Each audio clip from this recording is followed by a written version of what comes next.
Let me start you off on a somber note. One of your former players, Kirk Cousins, done for the season with the torn Achilles. When you saw that news yesterday, just how did you react to it? Devastated.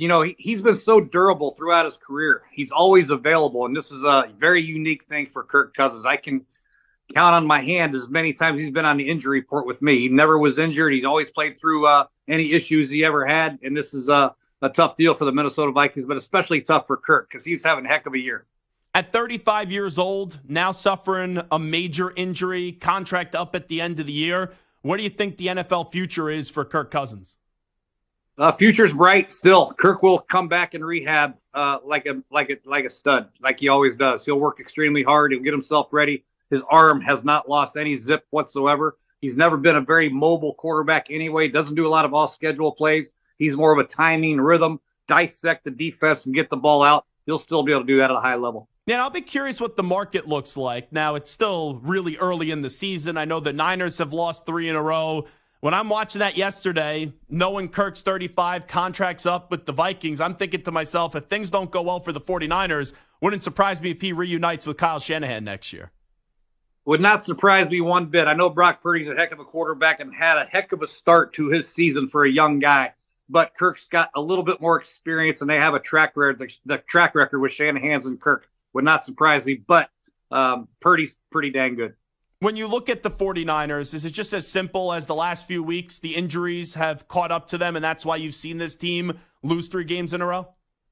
No injuries on defense. I'm surprised that the defense has taken a major step back the last 3 weeks, in my opinion. They're not rushing the passer with the same vigor as they had the first few weeks. I think 49ers have to play with the lead so they can get their pass rush uncorked and their play actions and their running game offensively can be effective. They're not a very good come-from-behind team, so they need to start fast, play with the lead, and let Brock Purdy hand the ball off and do his play actions, which he's really good at. Talking to Jay Gruden right now on the Zach Gelb Show on CBS Sports Radio.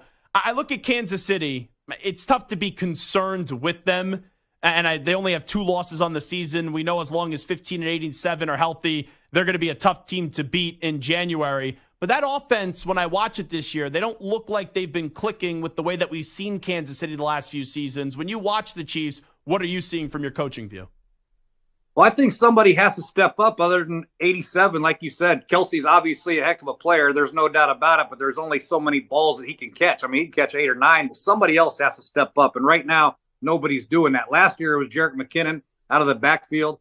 They got to get Pacheco going in the running game, but Sky Moore, one of these receivers, has got to step up, be a solid number 2 or number 3 option for Patrick moving forward, because teams will be smart enough to try to do the best they can to take away Travis.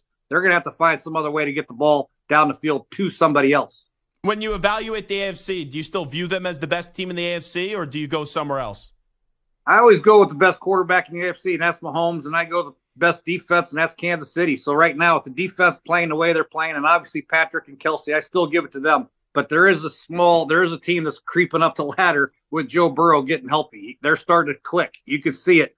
Joe's confidence. He had 2 scrambles last week for about 25, 30 yards. When he can move in the pocket like that and then utilize all his weapons, and Joe Mixon gets going and the defense is playing extremely well, they're going to be a tough out as well. And it's amazing how quickly we change in the NFL. They go off to that 1-3 start, Jay, and now they're sitting there 4-3. They just walked into Santa Clara, and the Bengals easily took care of the San Francisco 49ers. Kind of crazy now, where a few weeks ago people were writing the obituary for the Bengals, and now we're talking about them right back into Super Bowl form. Yeah, I was one of them too. I didn't like anything they were doing on offense whatsoever, and their defense was playing okay, but offensively, you throw for 80 yards week 1 with Joe Burrow and the cast that they have. Yeah, I mean, there's some questions to be answered, but you also have to talk about Baltimore for sure. Baltimore's defense is playing at an extreme high level. Lamar Jackson is taking this offense like he's been playing in it forever. And Todd Monken's done a heck of a job, and they're also going to be a force. It's going to be fun to watch in the AFC how it turns out. In Buffalo, of course, Miami. So the AFC's loaded. It's going to be an exciting playoff series. But it seems like from your answer, right, Chiefs and Bengals would be your 2 best teams in the AFC. Who would be that other team? I know you just listed a few, but who would be the team that you gravitate towards to make the top 3 teams in the AFC? Well, the way Miami's playing, you have to look at Miami. The speed of Tyreek Hill, when it gets colder, maybe harder to throw the ball. Maybe that'll be an issue for them moving forward. But their defense is playing better. They got Jalen Ramsey back. Vic Fangio does a very good job playing his different coverage zones, and Jalen Ramsey fits that system perfectly. So their defense is going to get stronger. I just worry about them maybe possibly playing in cold weather places like Buffalo or whatever in the playoffs, or Kansas City, or even Cincinnati.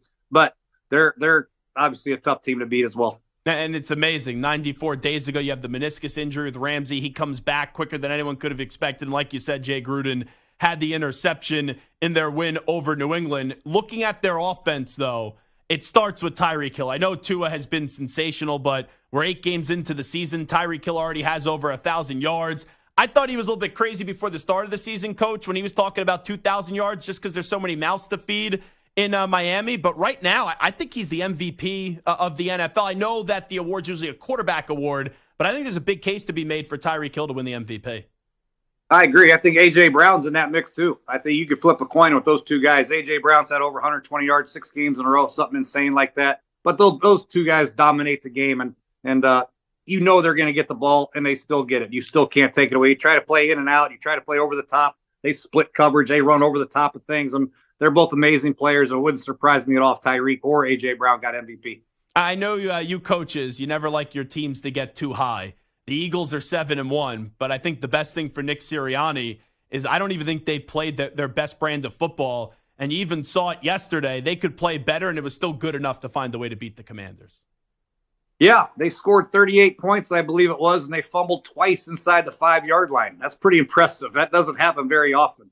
I mean, their offense is clicking, and Jalen didn't even use his legs. He only had 6 yards rushing. So for him to be able to beat you like that with his arm only is impressive. For defenses moving forward to try to defend Philadelphia, it's a problem. And defensively, they got to pick it up. They got to get their secondary stabilized. They've had like 6 or 7 different rotations moving in the last 7 weeks. So they got to get it stabilized, but they'll be fine. Their pass rush will get going. And Philadelphia is not by far, but I think one of the top 2 teams in the NFC.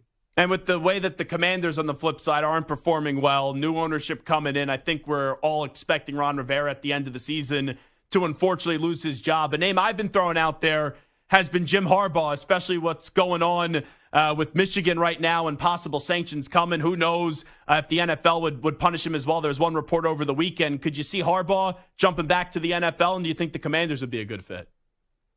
I can see him jumping back in the NFL, but I don't know if he'd be a good fit or not. I think they need to go elsewhere personally. But, I think Ron's still got a lot of season left. They have a very young quarterback, Eric Bieniemy and Sam Howell, working a little bit better. They had a much better outing this week than they did last week against the Giants. So as long as they keep showing progress, Jack Del Rio's got to get that defense playing better. If they can make a run here late in the season, my second year I was about to get fired. We were 3-5, I think it was. We won 6 or 7 games in a row and made it to the playoffs. So there's still a lot of football left, but they do have to perform better. As far as the replacement, who knows? And you know what it's like to be in a toxic situation and have all the people talking about your future and then maybe problems going on in the locker room as well. Let me ask you about the Raiders. There was a report last week that they had this team meeting and they had some airing of grievances. Not an easy matchup tonight for the Raiders going up against the Lions, but what do you look for from the Raiders tonight with so much going on inside that locker room where it seems like there's a lot of frustration with a lot of players and the coach, Josh McDaniels? That's usually the case when your team's not winning. I think if you just go pull every team that's losing right now with the losing record, there's frustration. You saw Jonathan Allen with Washington last week, and There's a lot of things like that. It's good to get it off your chest and air out your issues, but you got to come out and play. Each unit has to do their job. It's going to be good that they get Jimmy G back. That'll be a huge help for them. It wouldn't surprise me if they come out and play very hard, but they have a long way to go. Defensively, they struggled mightily against the Bears last week. They couldn't tackle. They weren't running to the ball. But, this is a different week. The NFL knows it's a one-week league, one day at a time league, and you never know what Raider teams are going to show up. Wrapping up with Coach Jay Gruden right now on the Zach Gelb Show. I loved what I saw yesterday from Will Levis, and it was impossible to not feel great for him, especially getting embarrassed on draft night in the green room, falling out of the first round, eventually lands 33rd overall with Tennessee. But to throw 4 touchdown passes yesterday, yeah, sure, it helps when you have DeAndre Hopkins, but someone still got to deliver the football. That was pretty impressive by the Tennessee quarterback. Incredible for your first game to come out and just air it out like that. And that's kind of been his MO. Everybody knows he's got that big, strong arm, can move around a little bit. But to see him do it and have the success in his first game out, it's impressive. Now he's got to go out and do it again next week because you know how the NFL is. If you go out next week and have a horrible game, they're going to get on you. No doubt about it. Since you were with the Rams last year as a consultant, that team has not bounced back this season. There was concerns of how good they could be. Puka Nacua is having a great season. Now Stafford's dealing with that thumb injury. Where's the confidence level, someone that you know very well in Sean McVay, to eventually get this ship moving back in the right direction with the LA Rams? Well, they have to obviously have some drafts and get some players in the draft. They haven't had a good draft pick in a while. That hurts your team. They went out and traded for Stafford. They went out and traded for Jalen Ramsey, who they had to get rid of, and Aaron Donald's got a huge contract. Obviously, Cooper Kupp. They have to get some more players around Matthew Stafford, Cooper Kupp, and obviously Aaron Donald. Right now, they just don't have the bodies, the pro NFL caliber bodies across the board right now. That'll come. It'll take a couple years, get some young guys a little bit more experience. Hopefully Stafford gets healthy, get Cooper back to his 100%. Puka is a great addition for him, but they have some holes that they need to fill and fill them fast. Last thing I want to ask you, just because I read this story a few weeks ago, there's been speculation about the Steelers' offensive coordinator, and one writer suggested that maybe your brother would take over if Mike Tomlin fired Matt Canada. Could you see your brother making a return to the NFL and being an offensive coordinator? Because when I saw that a few weeks ago, Jay, I'm like, I can't see John Gruden not being a head coach.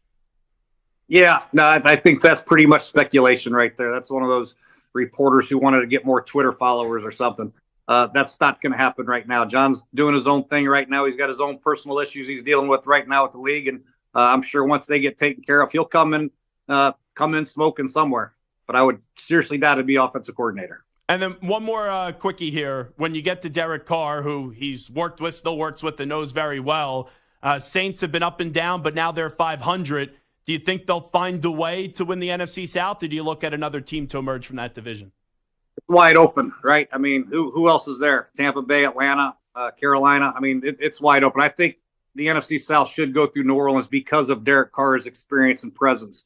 Once he gets the young receivers doing what they're supposed to do, he gets on the same page with Michael Thomas, getting Alvin Kamara back, more consistent basis will help a lot. And they do have a good defense. So I definitely think New Orleans Saints wins that division come the end of the year.